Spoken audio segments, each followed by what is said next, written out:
He looked at me and just said, you sound like you don't want to be a business owner anymore. You sound like you don't want to be a lawyer. Either exit or shut up. Like, that is exactly kind of what you said to me. I was a little bit more harsh. Yeah. But I'm so used to being surrounded by yes people that I thrive off of true human connection. And that's what you gave me. You were like, it's like, oh my gosh, I'm a baby. Like, oh, I sound like everyone I don't like. So funny. I'm the victim. It's why is this happening to me? Blah, blah. It's like, no, I have the opportunity to let this happen to me. I'm in a position that these problems that no one else gets to know what that feels like is feeling.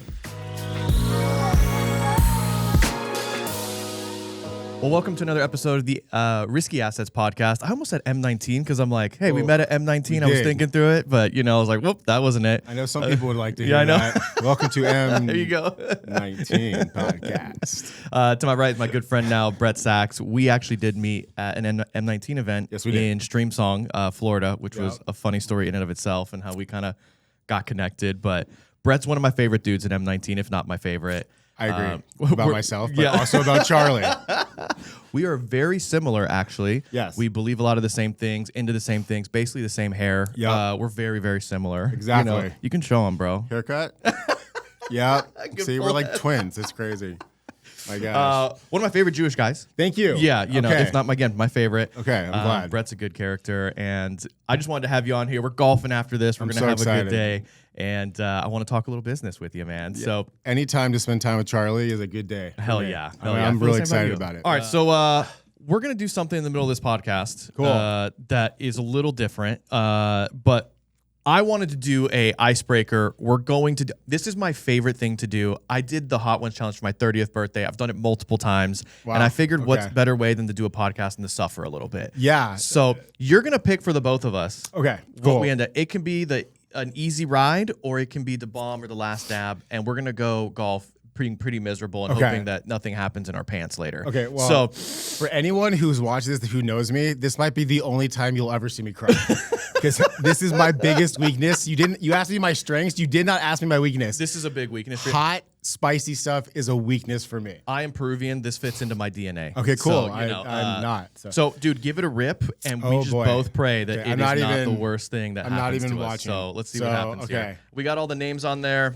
And we're just hoping, don't do. Oh my gosh, it almost got the bomb, bro. Whew. All right, number 4. We're good. It is number 4, though. This is gonna be easy. Okay. So don't say that as lengua de fuego. The fuego, it doesn't sound very promising, but that's this right here. This looks very mustard based, so we'll hope that this isn't too bad. By the way, I don't know if you guys can zoom in. This really is on 4, not 8. So it actually did not. We're not. We were cheating the system system here. A couple centimeters very, away very close from being very bad for me. A couple centimeters away from being in a very bad place. I hope there's a lot of toilets on the There's not. Okay, cool. But everything's a toilet. Yeah, well, not the toilet I might need. After this. All right, man. Let's just grab a piece. Okay. This shouldn't be that bad. Okay. Cheers, man. Cheers. This will be. I'm gonna go all for in. me, this is gonna be a breeze. Okay, I'm gonna go all in. I'm just gonna feel it out. Okay. Oh yeah. Cheers to this. Cheers, buddy. Okay. It's not horrible. This is easy for you. This gotta be. It's not easy. It's a little spicy, but I don't know if I'm gonna necessarily cry like I thought I was going to. I am gonna be. Oh, that's got a little bit of kick. Okay. There's gonna be a day where someone gets the bomb, and you're gonna sit here and watch it and know how like much of a bailout you just got. It's. I can handle it, but it's spicy. Like I'm not good at this. I'm very white. You are very white. Very white. He said he was worried about it, and it would have been a tough scene if it was. I think so. Else. That's bad. That's great. No, it's like, but I can taste it's still there. Like so funny. I'm not gonna be upset about this, which I'm so happy. But it is definitely a taste that I'm not thoroughly enjoying. Yeah, it's got a little bit of kick. Yeah. But, all right, hey, we did that good. Cool. That wasn't too bad. And we'll keep rolling on the podcast. All right, let's keep going. Thank you. You are such a dog with a bone. Thank you. Yes. Yes. I've gotten to know you. Like you are I'm gonna go get it. Yep. If someone's against me, I'm gonna go get them. Gosh, yes. And I absolutely love that energy about you. So with that, you did the college thing. You did the, I went to you got the bar done. Became an attorney. From there, I think it's really interesting how you blazed the path to try and do your own thing. So give a little background, schooling, and then let's talk business. Okay. Again, thank you, Charlie, for having me on. Hell yeah, I love spending time with you, and then we get to talk business. It's even better. So I'm a Hoosier. I'm from Indiana, born and raised. You're the president of Indiana, right? Yeah, pretty much right now. That's, I texted him last night. Yeah. You're going to Indiana. I was like, you're the president there, right? pretty much. Yeah. I pretty much own the entire state. The Simons do actually, but I'm second in line. I love it. So yeah, Hoosier, born and raised. Went to a small private Jesuit school. Okay, cool. For high school, loved it. It was 35% Jewish, so they closed down on our high holidays because There you go. There you go. They would be missing half the class. Went to Indiana University. Okay. Went to Dayton for a little bit to kind of play sports. Didn't really work out. Okay. Being from Indiana and going to a small private school, you think tough to get looks. You think Yeah. you're bigger, you think you're stronger sure. and faster, and then you get to college and Small man on campus. I'm looking up to people and I'm Yeah. like, I'm not trying to get beat up every day. Yeah. I'm not going to go pro with any of this. So that didn't last very long. Transferred to IU, had a great time. Took an extra lap. Not because I had to, because I wanted enjoying to. it, yeah. Which was great because I met my wife. I was going to say, you met your wife out there. So yeah. on the second lap, my second senior year, Hilarious. that's when I met my wife, and immediately fell in love with this woman. Like this is my wife. I went to therapy over it. Like I've never Really? cared about somebody. Well, I was already in therapy. So it smacked you in the face when you met her. 100%. That's really just cool. Right away. I love it. So I'm went, obsessed with my wife too, so I get the feeling. which is of why like, we're so close. And it's crazy because as business owners, there's a lot of people in our industries that they make good money. They get a little bit powerful. I get a little distracted. Yeah. They get distracted. And so we're very similar about not being like that. Yeah. So we love our wives, love Yep. our families. And so my wife and I went to law school together at Michigan State. Don't really recommend going anywhere Ooh. near East Lansing, Michigan. There's just not really much there for you. Except some football, basically. Yeah. No offense to Michigans or Michiganians.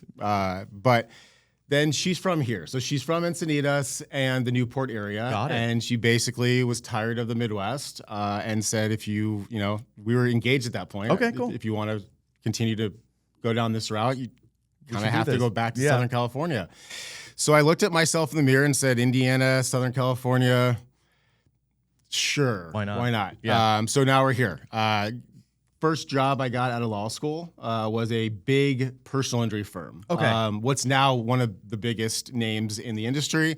They weren't that when I first started, but they Okay. were a very, very good personal injury law firm. Interesting. So now you see them all over the billboards, but that's not what they were at the Okay. time. And I actually got hired into like their business development side of things because they didn't have like an attorney position available. But I was like, I'll clean your toilets. Like I love it. my dad was a businessman. This is the dog with the bone here. Yes, and I it's love just, this. I grew up that way. I mean, my dad owned businesses and he almost went bankrupt. And we were like at 3 a.m. delivering lost luggage for the Indianapolis airport. So cool. Just to keep Just food on our scrappy. table. Like, I love that scrappy mentality. that's what I learned in life. You have to do what it takes to make sure that you provide for your family and you get by. Like So it's gangster. you I against love the world. So I was like, you know what? I'll clean your toilets. I'll do whatever. I got hired into their intake department. I learned where the money was going, where it was coming from, how it was coming back in. I started tracking, signing cases. We were doing like 200 cases a month. So over the time that I was with them for the couple of years, I had thousands and thousands of cases that I was tracking. It's a lot of reps. And so we had criteria that we needed to hit to decide whether or not the case was worth it or not. Sure. And so I was like, let's just see if that actually translates. Okay. So I was tracking these cases, and there was about 30% of those cases that never monetized for what the minimum amount that they wanted to monetize for. Interesting. And I picked up on common denominators from the intake conversation, things that were not developing, things that were causing these cases to not monetize. Sure. I went to my boss and I just said, we should stop signing these cases. We're not getting enough referral business from it. We're losing money on these cases. Right. So either stop taking them, or cut on overhead, or let's figure out how to monetize them. Right. He looked at me and kind of says, go back into your dungeon, and that's not your job. That was my last day at that. I was going to say, that sent you down that I'm just going to do this differently. 100%. Okay, cool. So that day, did you end up going, okay, I'm going to take a couple weeks to get my own business started and go after it? Or like, what was the plan from that point? So I don't even know if at that point I realized like I wanted to run my own firm. My wife's an attorney. She was like the person you see on Suits. Like she was getting dressed every day. She was going to court, writing motions. being that badass attorney. Oh, you can tell you like just it. like, Yeah. oh yeah, that's what I want to do. I want to be an attorney. I didn't go to law school to, Yeah. Be an ops guy. Yeah. Yeah. It's obviously what I was really good at. I didn't know that at the time. So I was like, let's go be a real lawyer. So I went and worked for an insurance defense firm, medical malpractice. Okay, cool. And within a month and a half, realized that this is not for me for a lot of reasons, but I just hated it. Everything about the energy for it. Yeah. So I'm not an asshole. Like, I don't know if I can say that on your podcast. You can say what you want. Okay, good. Yeah, perfect. I'm not a dick. I'm not an asshole. It's like they took a risk on me. I'm going to give them the time that they deserve as a business. Sure. I don't want to quit on them. So I spent an entire year there. And then at night, just kind of figured out, like, I can do this myself. Chelsea was totally supportive. She goes, let's save up as much money as possible. Let's live off of her salary alone. We lived in an apartment. I sold like my car. I went and got a beater. Everything I could do to save as much money as possible because I wanted to, when it was time to turn the lights on, everything's done. Like, let's just go. And so I spent the year. Shout out to a supportive and gangster wife, especially Chelsea here, obviously. 100%. I feel like when you talk about this, my wife was very like, whatever we need to do to get you in a position to do that, I'm good with. Yeah. And my wife, and I love her, she was not always supportive of the entrepreneur thing. She didn't grow up with it. Right. So I was like this, thing that disrupted her life as we started. Because I'm like, no settling. I was go, dog with a bone a little bit too. But over time, she came to go like, this is who he is. I love him. I want to support him. And at the end, it was the best thing as an entrepreneur to be able to have somebody that's like, yeah, let's roll. Absolutely. If you have that mindset, Charlie, there's no stopping you. Like you're going to end up owning your own business at some point. You just have to figure out when that point becomes right for you. No, and it worked for both of us. I don't think earlier we both would have been in a good position to do it. And I probably wouldn't have. Well, by the time I wanted to leave, we actually were like almost. At that point, we didn't know, pregnant with twins. Oh my gosh. So thankfully I didn't leave then because that would have been really wild. But like it worked out later. But anyway, supportive wife. Yes, 100% shout out. And it's funny because like one of the things I fell in love with her about is I'm a little old school. I think the male should be the one that goes out and provides for the family. Yeah, hunt and kill. However, I'm very progressive. And in this sense, I'm all for equal rights. I think, of course. Badass women who can support themselves, go do it. So I've always wanted the wife that could do it herself, but had the option not to. So it was up to me to make sure that option was available for her. Totally. And she loves that too. I get it. And she started this firm with me. She runs it with me. She's our managing partner. And now we have kids now. Yeah. Now she's like, I don't necessarily want to do that anymore. Like, I love our kids. I want to spend every minute with our kids. That's a really cool maternal mentality. Because you want them to want to love and be with their kids 100%. And stuff like, and that's really great. And she's like the best mom in the world. So like, thank God for her because I love my kids. But to get to know me well, we need her to make sure that these kids grow up really, really, really smart. I'm in the same place. Listen, I've gone. I don't know what I would do without my wife. Legitimately, I think some people are like, oh, I can figure it out. No. I couldn't figure it out. No, I wouldn't be who I am without her. I've been with her since I was 20 years old. Yep. I'm close to half of my life with her. Like my world would fall apart 100%. Without her in it. So yeah, we're in the same boat. I'm obsessed with her. So. Crazy. Like I think about that every day of my life. Mm-hmm. I would not be where I'm at. I'd probably be in Indiana, divorced with like 5 kids somewhere. I have no 5 different baby mamas. I have no idea what I would be doing. So yeah, shout out to Chelsea. She's phenomenal. Love it. So obviously you guys are going through that transitional phase where you're saving money. Yep. Again, really gangster to just go like, hey, I'm gonna like downsize. I'm gonna make sure that this thing I'm doing works. What happens from there? And what year is this? Like, how long ago is that? So this is in 2017. Okay. Well, 2016-ish. Okay. And I knew that I wanted to do 2000. Around that time, I wanted to give myself a year to prepare. We saved up as much money as possible. I think we had like 20 grand saved up at the end of the day. I did have a partner at the time. Okay. Just because I didn't necessarily want to do it myself. I'm an outgoing guy. I love to be around people. Yeah.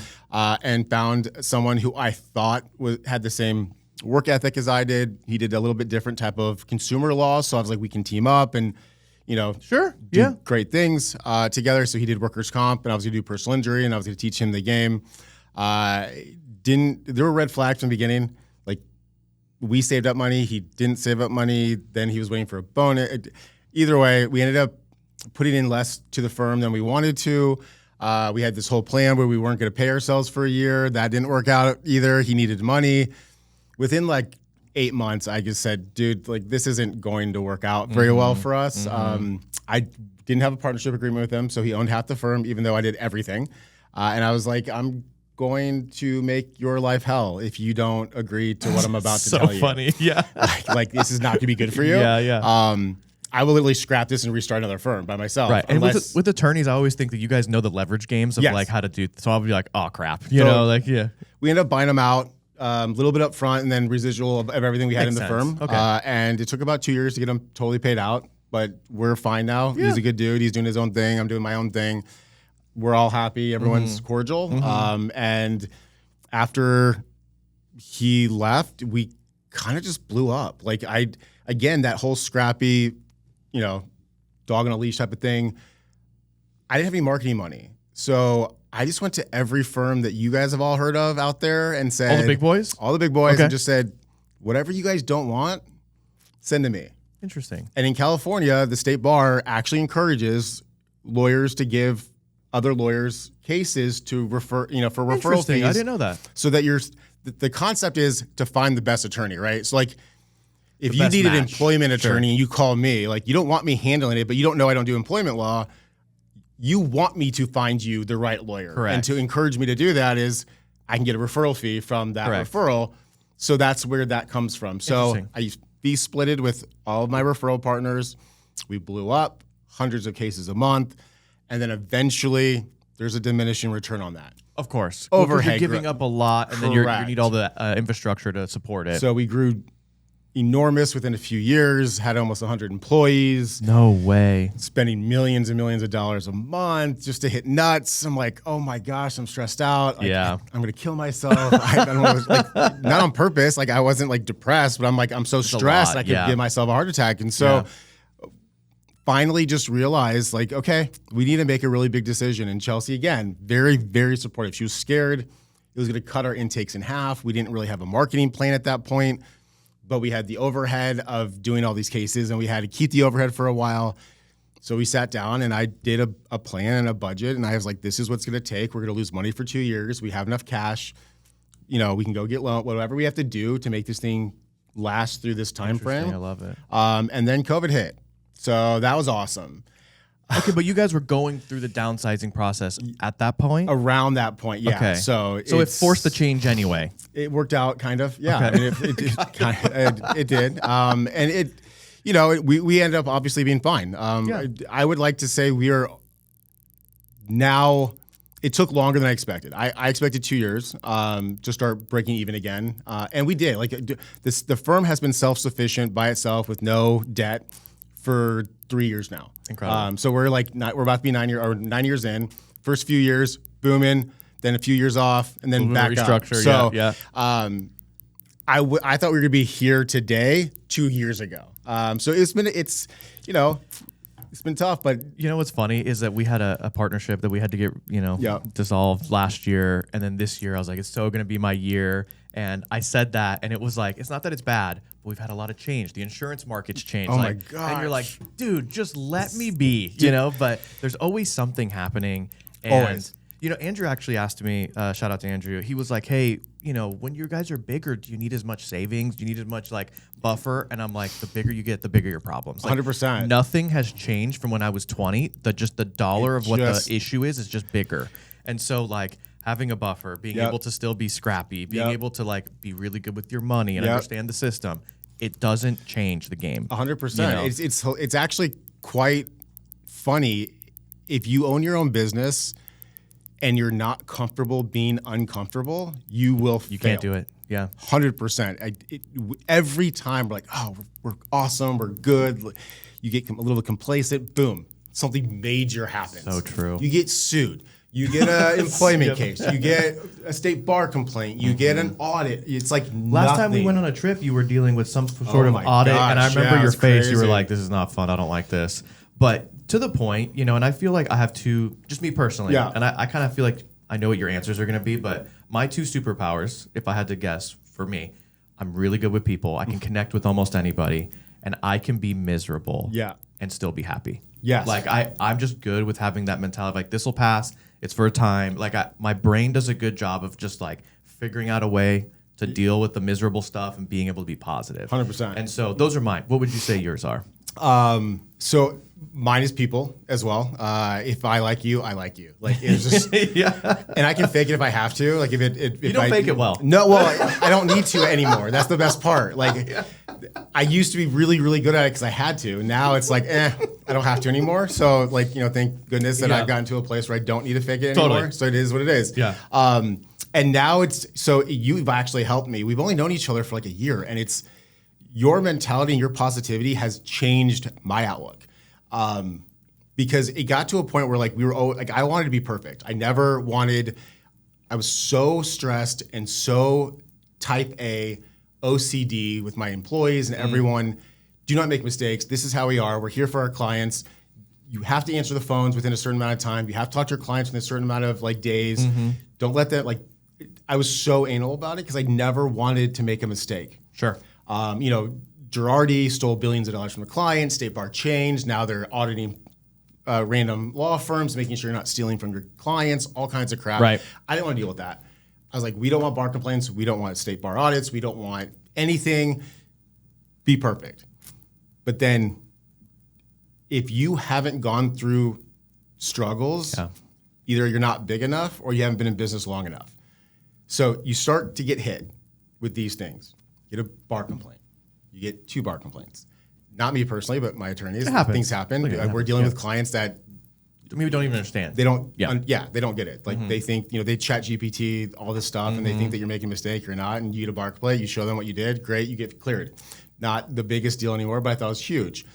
Then they came out with these random State Bar audits about your IOLTA account, and we're dealing with lot of tens of millions of dollars every single day, thousands of transactions, like anything from like a $5 check to CHP to get a police report to a $150,000 check out to a client. There's so much there. Every dollar, every penny, every decimal point, you have to have so much. Of course, so much oversight, precision. I'm assuming. So I was scared to get audited. We have a huge accounting team to make sure that didn't happen. It happened.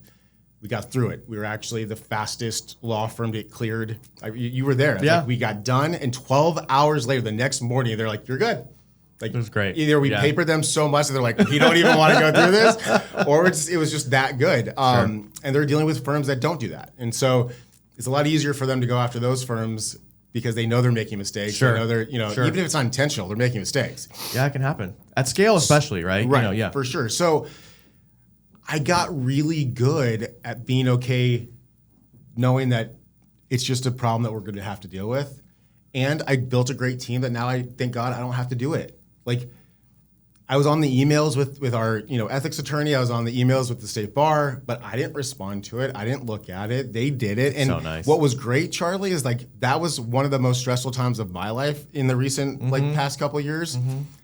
And every person dealing with it, my managing attorney, my controller, my accountant, and my COO, every single day looked at me and goes, "We got this. We're good. We haven't done anything wrong. We're fine." And I'm just like, "You don't know. That's so funny. You're not. It's my license." And it's like, sure enough, they were right. You have the right team in place, and so you've taught me to be very comfortable being uncomfortable and being happy going through stressful times. So it's very similar now. Yeah, I mean, thankfully, some of those struggles, I think I was probably more similar before it, but I felt like I was doing all the right stuff, and it's still like all those problems that I thought couldn't happen to me by doing it all the right ways were happening. So you just got to learn to bathe in it. Same thing with employing people in California. I've learned that if you're going to do it and you need it to grow, you got to just bathe in all the stuff that's really challenging. 100%. But you should also try and find a way to make it positive. Right. I view my people now not as an expense, but as an asset and a tool. Smart. Otherwise, you just go, these people are costing me, they're annoying me. Oh my gosh. But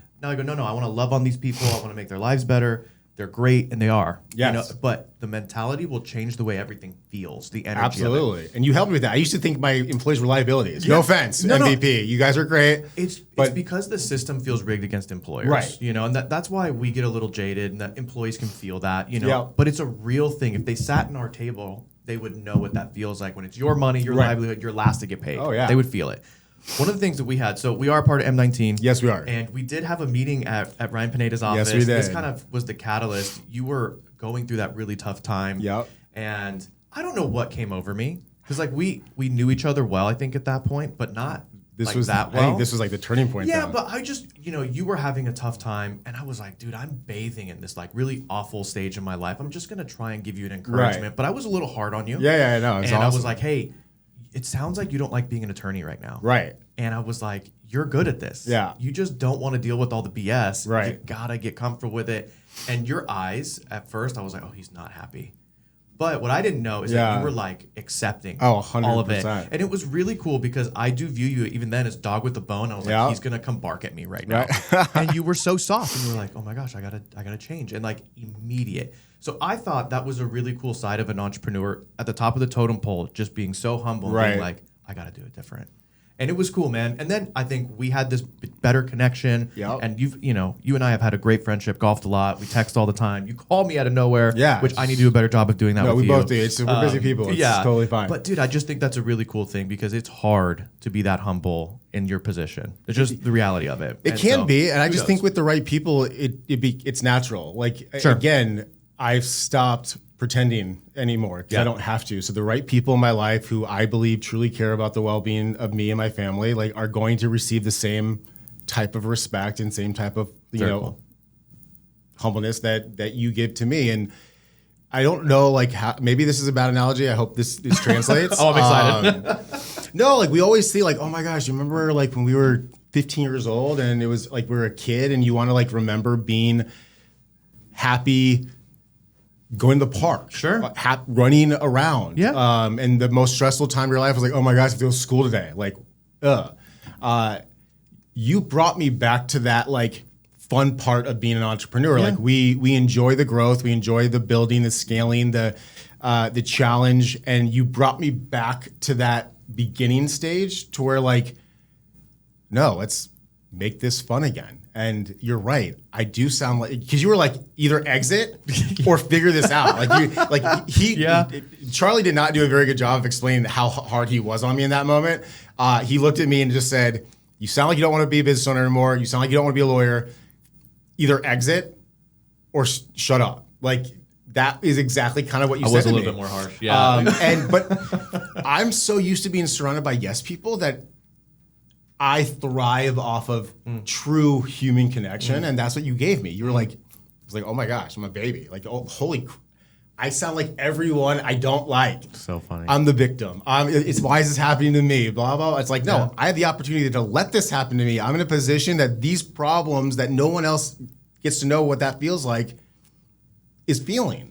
I remember now, too, I said, this is an opportunity to reinvent the company and yourself, too. 100%. Because that's, for me, a lot of the change that was, like, negative, I'm like, dude, you get to go in a whole nother direction. It's a catalyst for it, which you guys have done. Yes, we have. Which I think is really, really cool. So with that, like, MVP, it's been around almost 10 years now. Yep, 9, Been doing well. Sorry. What does the next 4, 5, 6 years look like? I know there's a lot of AI stuff that you're invested in. Yeah. And I think there's an excitement to that. There's a little bit of uncertainty even for us, like on our side, but like, what are you guys seeing for the next X amount of years in front of you? I'm assuming more efficient. Yeah. What's that look like? So a great question. What we see is just a different version of what we were always planning. Okay. So like when I first started, like everyone's heard of Morgan & Morgan, Sweet James, whatever, Jacoby and Myers, the ones that you see everywhere. My whole goal was always to be that, but then give a different perception to what those firms are. So like in our industry, and don't get me wrong, like I am actually like decent friends with some of these law firm owners. They've helped me out. Like, so what I'm about to say has nothing to do with any of these particular firms in general. Sure. But the perception of the ones you see on the billboard, the TV ads, they're over-volumed, they're understaffed, they run through systems, they're great at procedural systems, but there's also a human component to our business. You do have to help individuals. And some people think that they don't get that service with a big law firm like that who has those resources and all they care about is the bottom line. I wanted to change the perception. I want to be a high volume personal injury law firm that you potentially see on TV, that you see on the billboards, but that you actually believe cares. We all say that. We care. We care about our clients. I wanted to actually care about my client. Mm-hmm. So my entire goal was to create procedures, systems, policies, and develop a way to handle a human component in objective, operational way. Sure.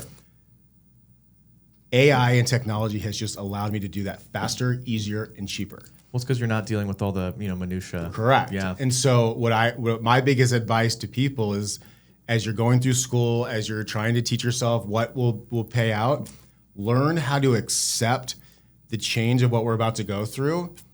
And I told this we had almost 85 to 100 people at some point. And when we started to develop AI, I told them, two things are going to happen. One of two things will happen. You either become very, very efficient at what we're building and you become one of my rock stars, or you let this replace you. Yeah. You have that option now. I'm telling you right now, if in 2 years we have every single person sitting in this room and we can do 50 times the more volume, that's best case scenario. They're making more money technically. Everyone should be. Yeah. Well, guess what? We have 28 people now and we're doing more volume. Yeah. So as you can tell, 70% of those people let it replace them. They got scared. They didn't, they ran away from it. Yeah. Any job that's repetitive should be done through a computer. Our mail is sorted through AI. We used to have 5 mail clerks. We have 1. She scans all the mail. AI puts them in all the right folders, notifies every team member that is identified to each particular batter. Calendars, certain different dates, and then that one mail clerk oversees that process every day to make sure it's accurate. We always still need human oversight, but we will be the firm I wanted to be, just very, very differently. I am now able to open up law firms in other jurisdictions with very, very few people. Yeah, well, I think too, when the human element, and we see it as we grow, everyone kind of starts doing a little bit of their own thing or a little bit off of what we said, hey, this is how we do it. And then the bigger you get, it's more, oh my gosh, off of what you said. And so at scale, it gets really challenging to keep everybody in the lanes. But if you have all this AI integration, it just happens everywhere. Yep. That makes you feel better that it's hey, it's repetitive, it's happening. Yep. There's no human error or diverging from what you want. And so that is helpful at scale. And then your people, I tell people a lot of the time, there's the Jetsons and Flintstones. Mm-hmm. The Jetsons is here. The flying cars are coming, the AI is here. But the Flintstones part of it can never, ever go away. Ever. And that actually, I think, is where you have to double down. Make sure you're using all your extra time to connect with people. Correct. Break bread together. Do the actual old school stuff of caring and all that good stuff. If you just go, it's all AI, you will feel a loss of connection. Correct. And people, they doubt you if you're not communicating well. Right. Lack of communication never ends up in positive interactions. It's always negative. That's it. So you have to still do the care, the old school stuff. And that's what AI allows us to do. So what's amazing is that one of our biggest KPIs, so your key performance indicators, for people out there that don't know what that is cadence of speaking to our clients. One of the biggest complaints clients in personal injury world get is, I haven't spoken to my attorney. I don't know what's going on. I haven't spoken to my adjuster is our biggest in a claim, right? I just don't know, which means negative. Correct. I don't know what they're doing. We could be doing the best. I've had to speak to clients and ask them, walk me through the process. What have you done? And I've had to tell them, as much as I want to take that client, they've done nothing wrong. They might not be telling you this, so call them, go in their office, have a sit down with them.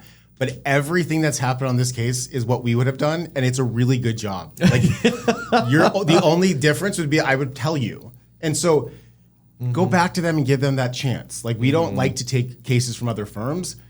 So many times the lawyers are doing a great job. They're just really good at being a lawyer and really bad at connecting with people. It's like a surgeon, right? Yeah, bad bedside. Correct. Yeah. And so you're barking at me that I have cancer somehow. It's what are we doing? Yeah. What are we doing? Why aren't you scared? I'm scared. It's because you see people die every day. Totally. We go through this every single day. I know what I'm doing. We know we're doing a good job. You don't. You don't do this every day. You're sitting there. Some of them are unemployed. Some of them have literally nothing to do, Charlie, but think about what we're doing. It's a fair point. One of the things that I just remembered, I referred you a buddy, and you said that there is something that happens with interest and some of the expenses that are accrued that's pretty normal to the business. And this is where I think you guys have that little bit of differentiation. You have this definite bent towards, I don't think that's right. Correct. Whether it is against the rules or the game, you take a lot of stances that are, I won't do that to my clients. Right. Can you speak to a couple? The first one is the interest. Speak Right. to that, and then maybe some other ones. Of course. So, and that deals with all these new companies, these AI technology companies, things that will sort your stuff for you, transcribe depositions, do all these kinds of things that, as of right now, the state bar doesn't have rules against. So, or for interest reasons, and we'll go back to that in a second, you can actually finance and take debt on case advance cost. So Understood. It's very costly to litigate a case. Like, you cannot get by litigating a case these days for under 6 figures. Yeah, Like, it multiply that by, I have thousands of clients. Of course. So, and you're fronting those. correct, with zero interest. I'm the cheapest bank in the entire world. I have millions and millions of dollars on my balance sheets that I don't have. Like, it's Hilarious. just, and I can't, and the IRS, because I'll get the money back eventually, maybe, cannot let me write it off as an expense. So from a cash flow perspective and a business perspective, it's challenging. Whoa. That's a brick sitting in the P&L. Correct. It just is really negative. I didn't know that it was that negative. I would have assumed you could write it off, and then, once you have the income, you could pull it and just... So you would think that would be the case. That's not it. So it's just you could float something for 12, years, 18, dude. 224. Like, how does that just sit as a brick in your P&L? Millions. Incredible. I didn't know It's like that. you have to have Anyway. really good cash flow management. Like, Yeah. really good. Incredible. So what a lot of firms do is they take out what's called, case advanced loans, lines of credit that you can. There's some banks are so good at this that you can literally pull. Let's say you're my client, Charlie. I need to hire an accident recon expert. So it costs me $25,000 to retain this client. I can borrow the $25,000 from my line of credit, and in the pull, in the transaction, I write Charlie Deaver, your accident date, blah, blah, blah, and then it will line item that pull. And then it will separate. Expense those, right. It'll separate that particular pull with its own individual interest rate on that particular transaction, so that technically, according to the state bar rules now, as of they are written today, that interest can be passed on to you. You don't know that. I mean, you do because it's in the contract, but you don't actually. People sign a lot of stuff they don't know. Most people. Yeah, right. And that's the part that hurts me inside. You hire me to be a lawyer. You hire me, and we are out there advertising that you don't pay me anything unless we win. Blah, blah, blah. We're advancing all these costs for you. You don't have to pull money out of your pocket. And while technically that is a true and accurate statement, you're hiring me thinking that I can take care of you. So and on top of it, again, I feel like, well, if you're going to get your money at the end of the day, you're like, all right, okay, well, you just covered the interest expense. That would have come out of your pocket. But it can look a little bit different when you're like, okay, I thought I was going to get 33% of this or whatever the going rate is. But then it's like, oh, it's 30, but it's minus all this interest. For how long?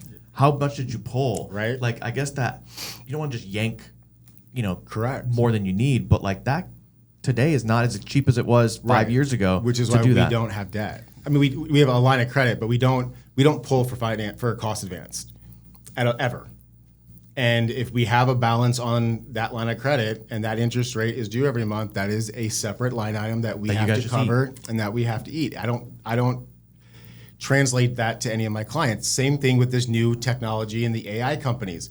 There are ways that you can individualize every single case, and they can be medical summaries, they can be depot summaries, they can be things, because that's part of the technology that, again, the way that the state bar is written today, I think it will eventually change. It has to at some point. I think it has to. Yeah. Whether it's 10 years from now or whatever, it's going to have to catch up.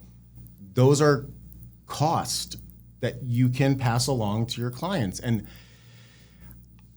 we don't do that. And so the AI companies that we work with, it's funny, they come to, like, we're heavily invested in some of them. We're actually, we because I believe in some of them so much. I help them, and I'm a spokesperson for some of them. Yeah, I've seen that. Mm-hmm. They want us to do so much more with them, and I can't afford it. And I'm just saying, like, you don't understand. Right. This is overhead that I'm not passing through. You're adding 15% to my top line, and it's not producing more than 15% of my bottom line. So that doesn't make sense to me. So a lot of my competitors are doing that. And again, it's not illegal.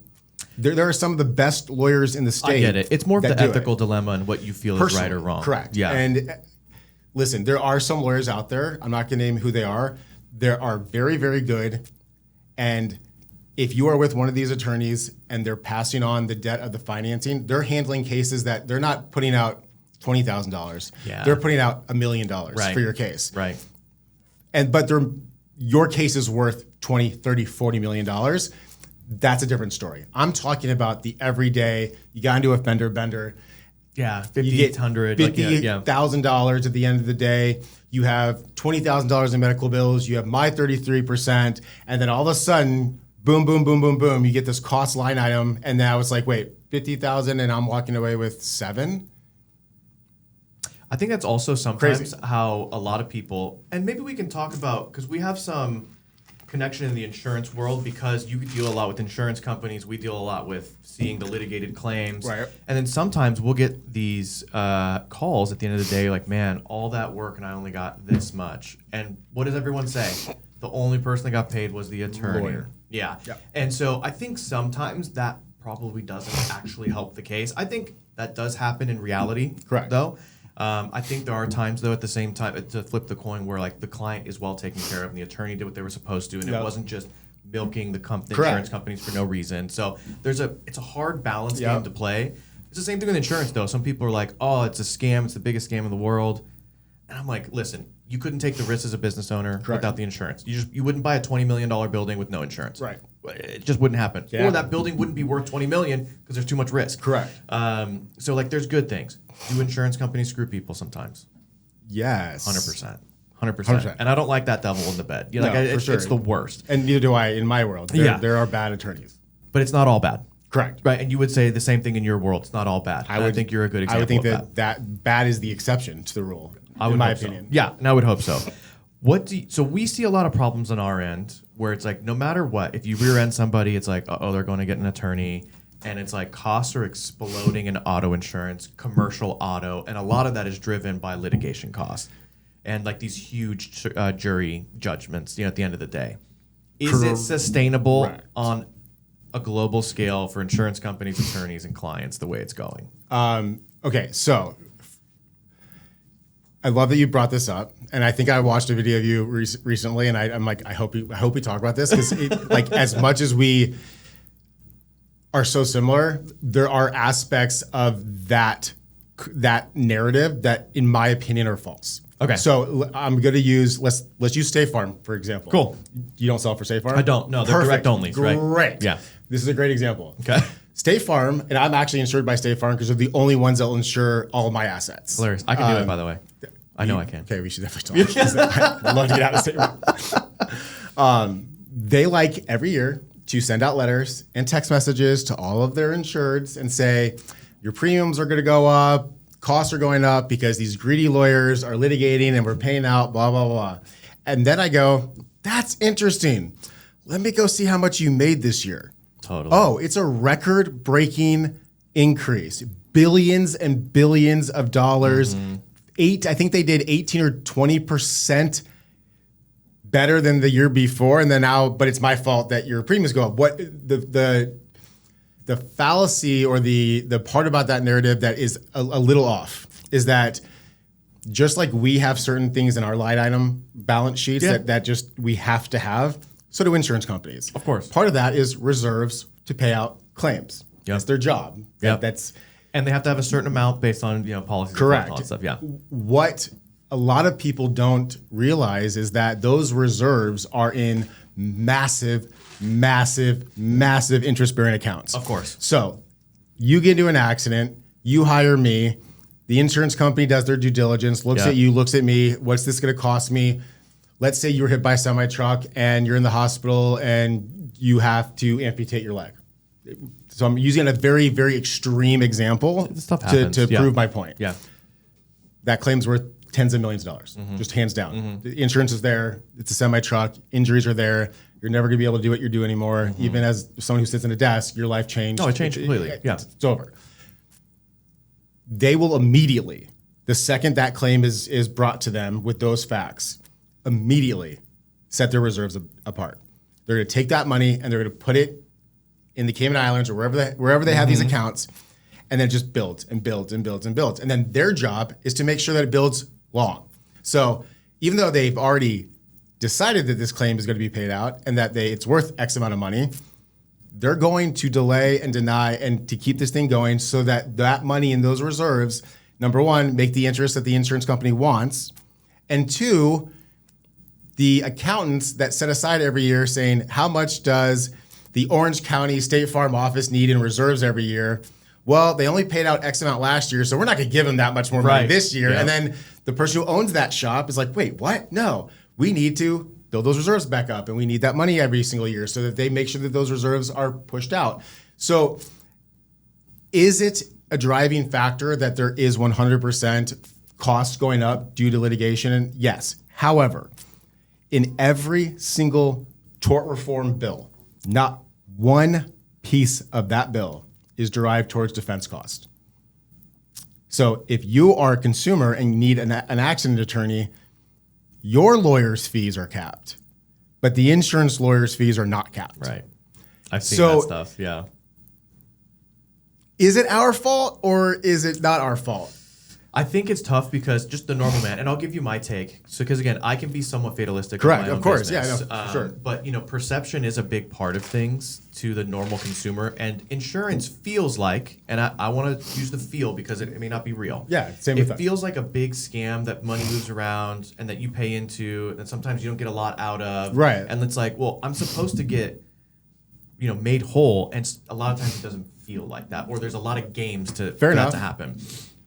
Health insurance feels so grimy. Yeah. Why is a normal bill that's $250, $2,800 when I show my insurance card? Correct. Why can I get a prescription generic drug for $5 on my own, but as soon as I show my insurance card, it's $30 copay? Right. Like there is a lot of griminess in the system. Correct. And then to the flip side, I'm a capitalist. Okay, I love capitalism. Me too, 100%. By the way. The other part about this for every insurance company is they have to show profits to their shareholders. Yes. Which means they have to drive enough revenue. Premium rate increases because the stock market doesn't appreciate downs. Correct. They need ups. Correct. And so those people are making money on the insurance as well, right? And then there's the people that are in the company that need to make money. So that kind of creates a little bit of the incentive of there's no other way to go but up because we have to show profits. Correct. Record profits or we fall off a cliff on our stock price. So I think some of that creates a lot of the issues that are also driving the perception of it. Do they make a ton of money in the float? Of course. They make a ton of money off their loss ratios. Their businesses. But insurance companies can run at a 2% margin plus the float. And you look at it and you're like, hey, you made 10 to 15% this year and you grew a ton. And they're big numbers. Yeah, no, they're huge but numbers. It's a relative number. It's a relative number, which I understand. Right. And it goes to the marketplace. But again, the shareholder thing, most of the wealth in the country is in the stock market. Oh, yeah. And it's a lot of that money keeps flowing up, right? For That's sure. why Mr. Buffett is very, very well off. So I think that all plays a part in the global big picture. Right. And then as a small guy, you just feel like you're just squeezing me. It's what it feels like. No, we're the same way, Charlie. Like, that's the reason why tort reform works. The narrative is always, and if you live in California, you just saw it.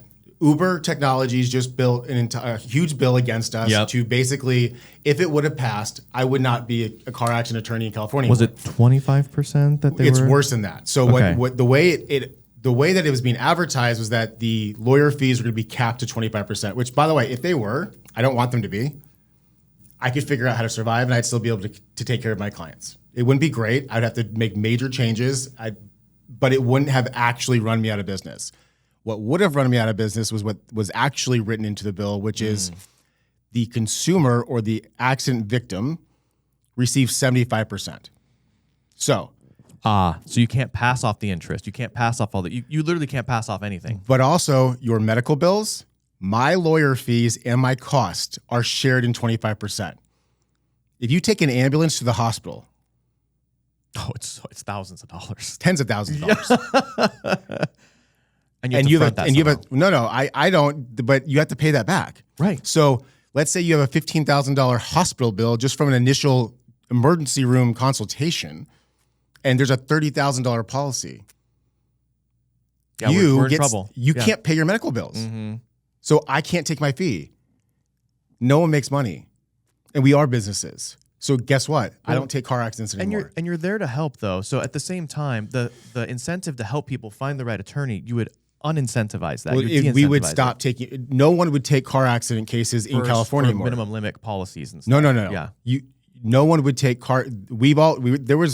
nobody would be doing car accidents anymore. Interesting. You can't even on the tens of $1 million claims. Right, because it's still relative. Because it costs tens of $1 million to litigate and get those. If you're taking what would end up being 10% of that, that's your cost. And it takes 4 or 5 years to get that case. Mm-hmm. No one would take car accident cases. You would not be able to find an attorney, and you would be only dealing with adjusters. Not a good one. Yeah. Not a good one.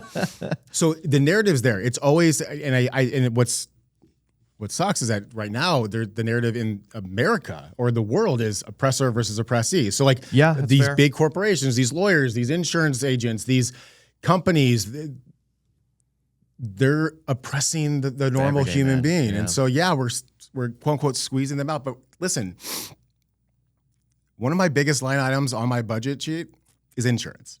So as much as I can grime and say, oh my gosh, these bad insurance companies, I have to fight you every single day. Number one, without you, I wouldn't have a job.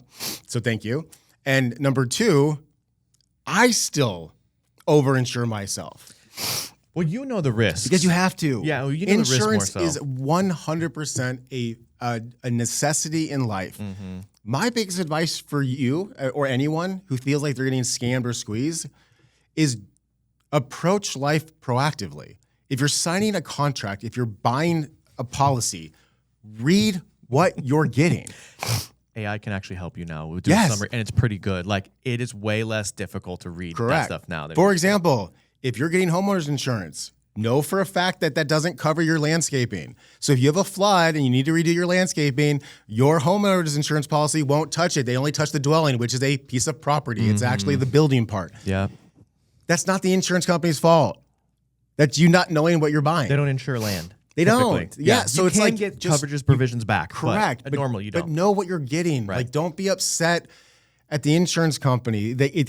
What they don't realize, and the same thing with our industry, when doctors are billing more on a PI case, they're not billing more on a PI case. They're billing the same. They're billing on an insurance case. It's just there's no contractual rate.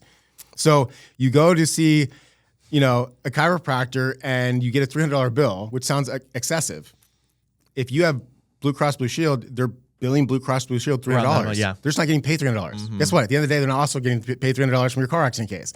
There's negotiation at the end of the day, but they have to bill what they bill normally. It's an actual rate that they legally have to bill. So it looks like they're squeezing you, but they're not. That's part of how this whole world works. You go and you buy medicine and you can get it for $5, or you show them whatever, your health insurance, and then you pay a $30 copay. Guess what? Your copay runs out eventually. And then God forbid you have to go to the hospital and there's a $100,000 bill. There's no copay. You have to pay anything. You ran out already. Yeah, you're That's good. part of the thing. Yeah. The tough part is a lot of people feel like they don't use it, which Right. insurance is a pooled thing, right? You hope that you don't. Yes. I'll give a little example. It's peace of mind, though. I'll give you a little example That's of what how I'm buying. I should have spent $8,000 on a policy called D&O insurance. I don't know if you're familiar with this. D&O? It's directors and officers. Oh, so when you deal with other people's money, or you have business partners, you're technically dealing with their money. Right. If there's any kind of issues, but whatever, it was $8,000. Okay, for the year. The whole year. And had I had that in place, it would have saved me over $600,000. Yeah. So I think I learned, even as an insurance agent, I was like, we're not going to do that. Right. It's not needed. I would have only spent $8,000. Yeah. And it would have covered 600. 100%. So people are like, it'll never happen. It will. But when it can. does, It's so brutal to not have it. So, I think it's hard. And I understand it's hard to go, well, I never use this. When you have it, you do. And it's But let's so think necessary. about that proactively, Charlie. Like, your $8,000, okay? It would have saved you 600.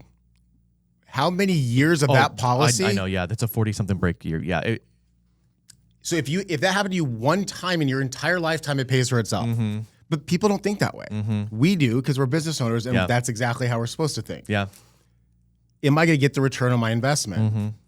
Is my life insurance, is my health insurance, is my car insurance, is my property insurance, is my EPLI insurance, like we spend 6 figures a year, multiple 6 figures a year in my insurances. Yeah. I'm covered everything. Everyone's with covered. Health insurance, we're doing the same thing. It's a lot of money. A lot of money.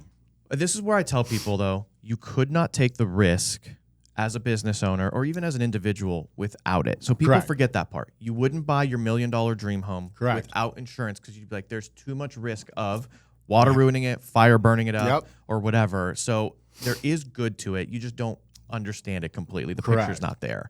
But I mean, I don't know who watches your podcast, so we can edit this out. The people that are complaining are people that will complain about anything. Totally. Well, and again, this is for entrepreneurs. Maybe I'm overgeneralizing. Most of this is for entrepreneurs, right? Okay, business owners. So you're talking about people who have a lot to lose. Good. Okay, so they should understand this. Yeah, they should understand this. And for people who don't, you want to be in a position where you do have a lot to lose. Right. And like it is a tool to use to offset what you could. Correct. Right. And a lot of people do know this. The bigger you get, the bigger the problems, which means there is still a risk at any time to lose everything you've built. That's the you biggest should be very fear wise with your risk management. Biggest fear as a business owner. Yeah, absolutely.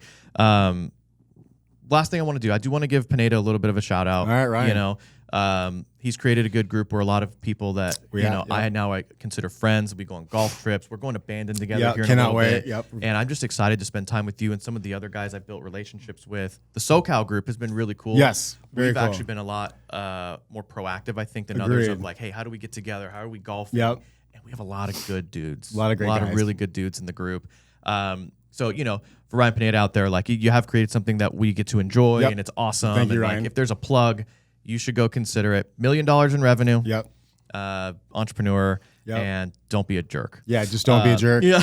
Please. We'll kick you out. And this is part of the connection for us. That we actually sat in between somebody when we first met. It's and we crazy. had a hilarious interaction with them. And, you know, M19's a bunch of good dudes, but there's a couple wackos like us. There can be. Yeah, no, absolutely. And listen, when you have a group of guys or girls, there are a lot of women as well, that grow to 200, 300, 400, 500 members, like you're going to have the wild card every the once wild in a while. card. Yeah. And that's fine. Like but there's still it was a fun interaction for us, and it was a building thing for our relationship. Well, and I think it helped us too, because we just immediately looked at each other and we're like, this isn't right? Yeah. That doesn't sound right? You're a lawyer, you know legal stuff. Yeah. That doesn't sound right. You're in insurance, you know this stuff. That doesn't sound right. I know money flow. So yeah, it was just like, it's interesting. What's really nice is, number one, you get to go on dope golf trips. Really cool. And by the way, as much as I am a conservative and generally a huge Trump supporter, I don't know why, Donald Trump, you've basically only made golf not a business write-off. I don't really get it. You love golf, dude. Like, so give it back. Like, you literally wrote that into the exception of the IRS. Give it back. Yeah. This allows us to write off golf legally. It's a mastermind because we're paying M19. Yeah. They're doing our mastermind. We get to meet. We get to do business together. We get to talk and grow as individuals, and then we also get to golf. Mm-hmm. So it is a huge investment into the growth of human beings and business. Yeah. And you get to do what we love to do on the side as our hobby. And we do get to legally write that off, which is amazing. It's incredible, yeah. Thank you, Ryan Pineda, for putting this together. It's a genius idea. Yeah. I think Charlie and I are just upset we didn't think about it first. I know. But, you know, we are who we are. And I was one of the first dudes to pay for his golf with Ryan back in the day, so I'm obviously a big fan of it. And I just have always had the impression that 4 to 5 hours with somebody on a golf course, you get to know who a person is very well. Oh, yeah. And so, you know, I've really enjoyed the concept. So when he brought it up, I was like, yeah, I'll spend the money. Like, this is perfect. 100%. And I had a great time, and it's been very beneficial.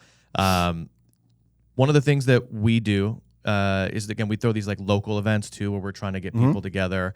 So we golf Pelican about as far south as I've gone so far, and then, you know, Moore Park and some of the more north stuff. So like we cover a pretty good area, and it's been really good for us overall. But you know, Brett, I just want to say, dude, thank you. I'm glad like our friendship is strong, and like we've got to know each other well. We're about to go play some golf here at Valencia Country Club. So we're going to go enjoy that here in a little bit. But it's awesome to see like what you've done and how far you've come. dog with a bone. Same. I just think it's such a scrappy mentality you have that is really fun to watch practically. And I'm just so happy we get to, hang out and be friends. And, thank you, Charlie. Thanks for coming, and watching you grow, watching you build this office, watching, just in the time that I've known you, going through your struggles and coming out on the positive side. And you're a true inspiration to anyone who is genuine and true in their life. And I appreciate the opportunity to be on with you and talk and, play golf with you. Which, by the way, he's way better than me. And so he's still really cool. Yeah. It's awesome. I love it. All right, dude. Well, hey, I got a lot of love for you. Thank you again. Thank you. I hope you enjoyed that episode. If you want help from Brett, I do think he's one of the best PI attorneys out there, most ethical as well. His link will be in the description. Andrew will throw it down there for you. And yeah, dude. Yeah. Thanks again. Thank you, guys. Let's go play some golf, and we'll see y'all later. Take care. Bye. Bye.